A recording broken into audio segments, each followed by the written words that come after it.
Background? আমার bank অ্যাকাউন্টে ৭৫ লাখ টাকা ফিক্সড ডিপোজিট রাখা আছে, তাতে মাসে ৭৫,০০০ টাকা ফিক্সড ইনকাম। এতেই এত ভাব? আর আমি কে জানো? এই দেশের সবচেয়ে বড় কনস্ট্রাকশন কোম্পানির মালিক আসাদ খানের একমাত্র মেয়ে স্বাতী খান। আমাদের ২০০০ কোটি টাকার সম্পত্তি রয়েছে, যার একমাত্র উত্তরাধিকারী আমি।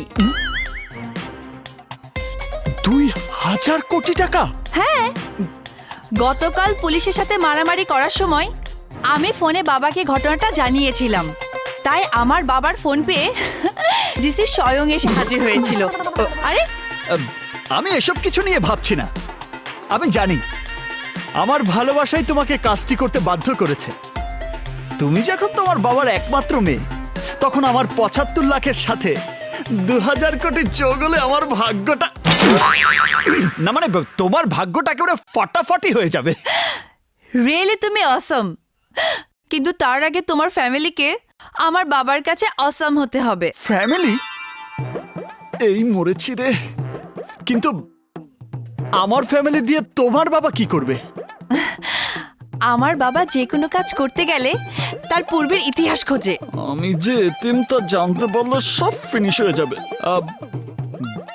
ব্যাকগ্রাউন্ড দেখে আমি তোমাকে আই লাভ ইউ বলবো সেই ইচ্ছা আমার ছিল না। বাই দ্য ওয়ে, আমার ফ্যামিলির নাম শুনলে শহরের এমপি মন্ত্রীরা ভয়ে কেঁপে ওঠে। তার মানে খানদানি জমিদার ফ্যামিলি ছেলে তুমি? How sweet. চাপাবাজি কাজে লেগেছে। ইয়েস, জমিদার ফ্যামিলির ছেলে আমি। তাহলে তোমার ফ্যামিলির গার্জিয়ানদেরকে আমাদের অ্যাফেয়ার্সের কথাটা জানাও, তারপর আমি আর বাবা গিয়ে তাদের সাথে দেখা করব। Okay? Okay. So sweet. Bye by.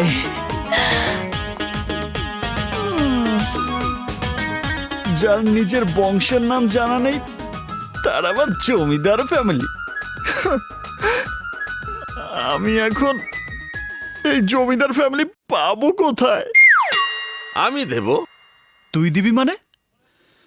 মনে হচ্ছে ব্যাপারটা তোর কাছে হাতের মোয়া। দিল্লি কা লাড্ডু।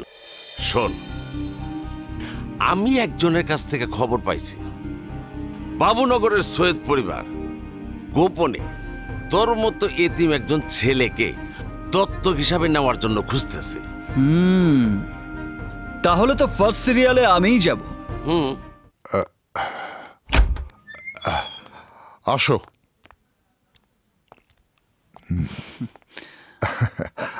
এদিকে